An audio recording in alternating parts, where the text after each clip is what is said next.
Russia went too far when it launched drones into Poland. Russia's drones have entered a NATO member's airspace for the first time since its invasion of Ukraine. On the night of September 9th and 10th, 2025, approximately 19 to 23 Russian drones violated Polish airspace, prompting a swift military response from Poland and its allies. This incident, the first of its kind involving Russian drones entering a NATO member's territory during the ongoing conflict, has reignited debates about NATO's role in protecting Ukraine and its neighbors. Poland, understandably alarmed, has called for stronger measures, including the consideration of intercepting Russian threats over Ukrainian skies, a proposal that edges toward establishing a limited no-fly zone. Polish Foreign Minister Radosław Sikorski, in remarks reported by the Washington Post on September 15, 2025, emphasized the growing threat posed by Russia's long-range drones, which now endanger not only Ukraine, but the broader European continent. In an interview with the Frankfurter Allgemeine Zeitung, a prominent German newspaper, Sikorski argued that NATO must address this escalating danger collectively, as Poland cannot act unilaterally. He suggested that intercepting drones and other aerial objects beyond national borders would safeguard civilians from hazards like falling debris. While Sikorski stopped short of explicitly demanding a full no-fly zone over Ukraine, his hypothetical scenarios implied as much. NATO could neutralize Russian drones in Ukrainian airspace to defend adjacent countries that Russia seems intent on targeting. It would be beneficial if Ukraine asks us to shoot them down over its territory, Sikorski stated, adding, "I think we ought to consider it." This condition, Ukraine's explicit request, is critical, as it acknowledges the risks involved, including potential mishaps where NATO munitions might cross borders, necessitating close coordination between Ukraine and the alliance. The proposal raises a fundamental question. Why hasn't this been implemented sooner? Intercepting Russian drones and missiles within Ukraine appears at first glance as a straightforward way to blunt Moscow's aerial campaigns. However, the idea of a no-fly zone over Ukraine has been floated multiple times since Russia's full-scale invasion and has been consistently rebuffed. According to the Washington Post, NATO's reluctance stems largely from the fear of direct confrontation between alliance aircraft and Russian forces. In the war's early phases, when Russia deployed manned aircraft more aggressively, this risk was acute. Today, Russia's strategy has shifted. It predominantly uses drones for strikes, while manned jets launch glide bombs and missiles from safe distances behind the front lines. This evolution might render past objections less relevant, as the primary threats are now unmanned and less likely to lead to pilot-on-pilot engagements.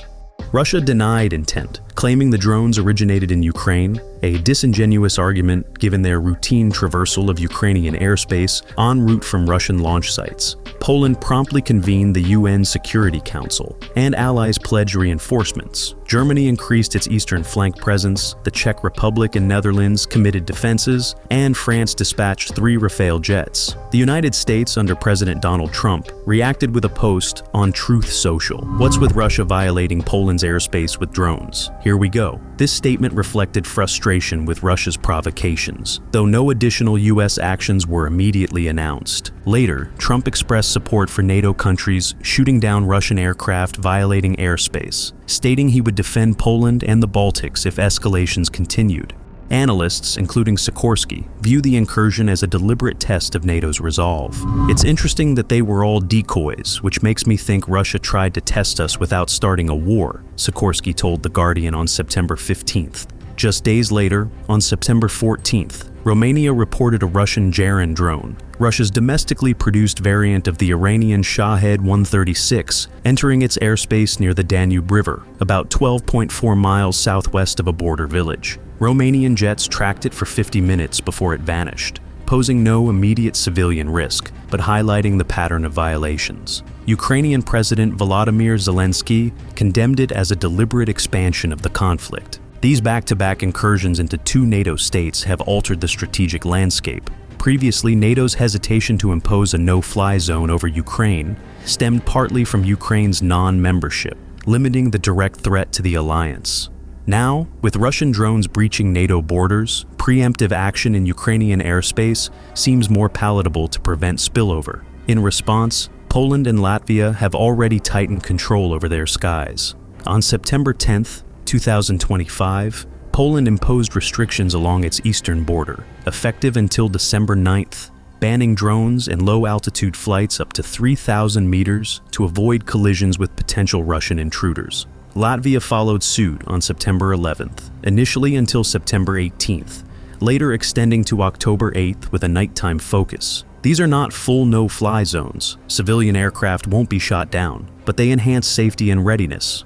Envisioning a no-fly zone over Ukraine, Sky News suggests it would require NATO aviation and air defenses to monitor and engage threats actively, potentially in layered zones, focusing on western and northern Ukraine to shield borders. The Atlantic Council warns of risks. A downed NATO plane or errant strike on Russian soil could spark a broader crisis. Alternatives include bolstering Ukraine's ground-based systems or interceptor drones, allowing Kyiv to manage defenses without direct NATO involvement.